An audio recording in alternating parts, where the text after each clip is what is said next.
നമസ്കാരം. ADM നവീൻ ബാബുവിന്റെ മരണത്തിലെ അന്വേഷണത്തിലുണ്ടായിട്ടുള്ളത് ഗുരുതര വീഴ്ചയാണ്.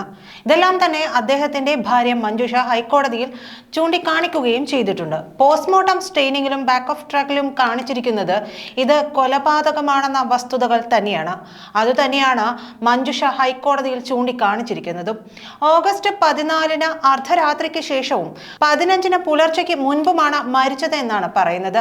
രാവിലെ തൂങ്ങി നിൽക്കുന്ന നിലയിലാണ് ഡ്രൈവർ മൃതദേഹം കാണുന്നത്. 1-2 മണിക്കൂർ തൂങ്ങിക്കിടക്കുന്ന ശരീരത്തിലെ കൈകാലുകളുടെ അറ്റത്ത് രക്തം ചുവന്ന വിധത്തിൽ നിറമാറ്റം, അതായത് ഒരു പിങ്ക് കളറിലേക്ക് നിറം മാറ്റം സംഭവിക്കാം.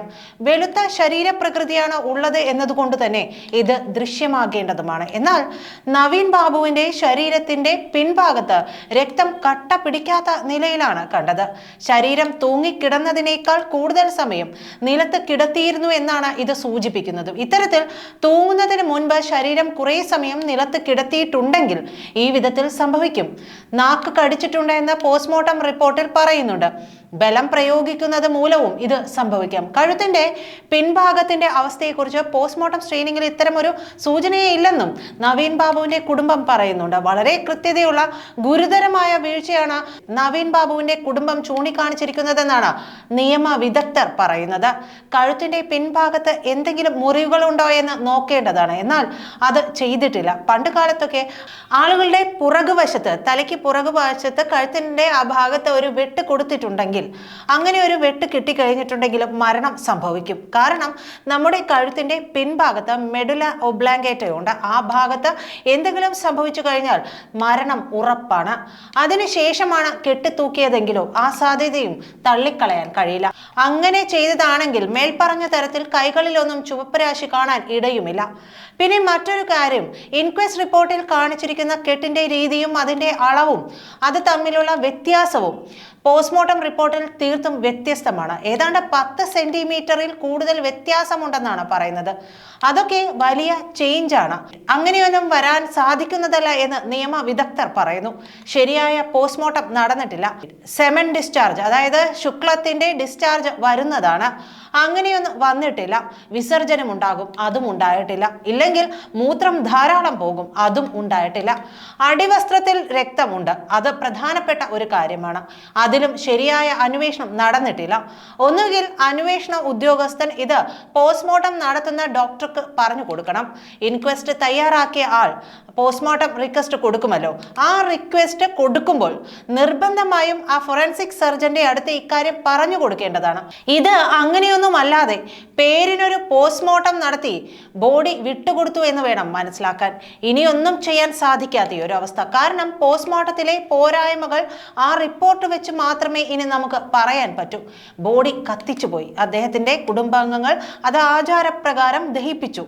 ഇനിയൊരു റീപോസ്റ്റ്മോർട്ടത്തിന് സാധ്യതയേ ഇല്ല. പക്ഷേ ഈ കേസിലാണെങ്കിൽ റീപോസ്റ്റ്മോർട്ടം അത്യാവശ്യമായിരുന്നു എന്നാണ് മനസ്സിലാക്കേണ്ടത്. അതിനുള്ള സാധ്യത അവർ ഇല്ലാതെയാക്കി. അതിന്റെ സാഹചര്യം പോലും ഒന്ന് അന്വേഷിക്കേണ്ടതാണ്. CPM നേതാക്കൾ ഇതിനെല്ലാം കൂട്ടുപോയി. കളക്ട്രേറ്റിൽ പോലും ഒരു പൊതുദർശനത്തിന് വയ്ക്കാതെ പരിയാരത്ത് കൊണ്ടുപോയി എല്ലാം അവർ വിചാരിച്ചതുപോലെ എല്ലാം സെറ്റാക്കി അദ്ദേഹത്തിന്റെ വീട്ടിലെത്തിച്ച് ദഹിപ്പിക്കാനാണ് അവർ ധൃതി കൂട്ടിയത്. ഇൻക്വസ്റ്റിന് ഒരു മഹസർ വേണം. അതിൽ ഒരു വിവരം കൂടി വേണ്ടതാണ്. ആ വീടിന്റെ തറയിൽ നിന്ന് അതിന്റെ റൂഫ് ടോപ്പ് വരെ അകലം എത്രയാണെന്ന് അറിയണം. 165 സെന്റിമീറ്റർ മാത്രം ഉയരമുള്ള ഒരാൾക്ക് ഒരു കസേരയിലോ മേശയിലോ കയറി നിന്ന് ഇത് കെട്ടാൻ പറ്റുന്നതാണോ എന്നുള്ളത് പരിശോധിക്കണം. ഇതൊന്നും പരിശോധിച്ചിട്ടില്ല.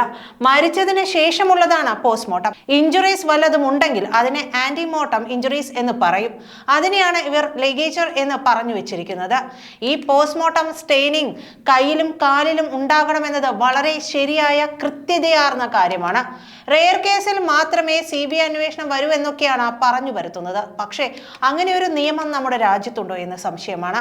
ബച്ചൻ സിംഗിന്റെ കേസിലാണ് സുപ്രീം കോടതി റെയറസ്റ്റ് എമംഗ് റെയറസ്റ്റ് എന്ന് പറഞ്ഞിരിക്കുന്നത്. അതും ഡെത്ത് പെനാൽറ്റി കൊടുക്കേണ്ടി വരുന്ന കേസിലാണ് അങ്ങനെ പറഞ്ഞിരിക്കുന്നത് എന്നാണ് നിയമ വിദഗ്ധർ പറയുന്നത്. അതുകൊണ്ട് തന്നെ ഈ കേസിൽ അങ്ങനെ പറയുന്നതിൽ അർത്ഥമില്ലെന്ന് നിയമ വിദഗ്ധർ പറയുന്നു. ദുരൂഹ സാഹചര്യം ഒരുപാടാണുള്ളത്. പക്ഷേ ശരിയായ അന്വേഷണമില്ല. പിന്നെ പോലീസിന് എന്താണ് ഇത്ര നിർബന്ധം? അവർക്ക് തന്നെ ഈ കേസ് അന്വേഷിക്കണമെന്ന്. PP ദിവ്യയെ പോലുള്ള CPMന്റെ പാർട്ടിയുടെ CPM പാർട്ടിയുടെ ഉന്നത നേതാവ് പ്രതിസ്ഥാനത്ത് നിൽക്കുന്ന കേസ്, ഇത്ര വിവാദമായ കേസ്, അത് കേരള പോലീസ് തന്നെ അന്വേഷിക്കണമെന്നുള്ളത് ഇവർക്ക് എന്താണ് ഇത്ര നിർബന്ധം? നവീൻ ബാബുവിന്റെ ഭാര്യ മഞ്ജുഷ ചോദിച്ചത് കൊണ്ടാണോ മുഖ്യമന്ത്രിക്ക് CBIക്ക് വിടാൻ ഇത്ര മടി എന്നുള്ളതും ചിന്തിക്കേണ്ട വിഷയം. മറ്റു ചില കേസുകളിലൊക്കെ ചില സ്ത്രീകൾ പറഞ്ഞപ്പോഴൊക്കെ വീട്ടുകാരുടെ ആവശ്യം എന്നൊക്കെ പറഞ്ഞു മുഖ്യമന്ത്രി CBIക്ക് വിട്ട കേസുകളുമുണ്ട്. ഇതും വീട്ടുകാരുടെ ആവശ്യമല്ലേ? അതും ദുരൂഹ സാഹചര്യത്തിൽ മരിച്ച കേസല്ലേ ഇതും? അതും സ്വന്തം പാർട്ടിക്കാരുടെ നേർക്ക് വിരൽ ചൂണ്ടുന്ന, സ്വന്തം പാർട്ടിയിൽ വിശ്വസിച്ചിരുന്ന ഒരാളുടെ മരണം. അപ്പോൾ എന്തുകൊണ്ടാണ് ഈ കേസ് CBIക്ക് വിടാൻ പാടില്ല എന്ന് മുഖ്യമന്ത്രിക്ക് ഇത്ര നിർബന്ധം? ഇവരും സ്ത്രീകളും ഉറ്റവനെ നഷ്ടപ്പെട്ടവരുമല്ലേ? അതും ആലോചിക്കേണ്ടതല്ലേ? CBIക്ക് വിടണ്ടെന്ന് MP ഗോവിന്ദനും അങ്ങ് തീരുമാനിച്ചു. അതിന് കാരണം ഈ കേസ് കൊലപാതകമാണെന്ന് അന്വേഷണത്തിൽ തെളിഞ്ഞാൽ ദിവ്യക്കെതിരായ ആത്മഹത്യാ പ്രേരണാ കുറ്റം മാറും, അത് കൊലക്കേസായി മാറും. അപ്പോൾ കൊലക്കേസായി അന്വേഷണം പുരോഗമിക്കും. അതിന് പിന്നിൽ ആരൊക്കെ ഉണ്ടായിരുന്നു എന്നുള്ള അന്വേഷണം വരും. അതിൽ ദിവ്യയ്ക്ക് പങ്കുണ്ടോ എന്ന അന്വേഷണം വരും. അങ്ങനെ എല്ലാ കാര്യങ്ങളും പിടിവിട്ടു പോകുമെന്ന്, മൊത്തത്തിൽ കാര്യങ്ങൾ പിടിവിട്ടു പോകുമെന്ന് മനസ്സിലാക്കുന്നത് കൊണ്ടാണ് ഈ കേസ് CBIക്ക് വിടണ്ട എന്ന് മുഖ്യനും ഗോവിന്ദനും പരിവാരങ്ങൾക്കും ഇത്ര നിർബന്ധമെന്ന് വേണം മനസ്സിലാക്കാൻ. നന്ദി.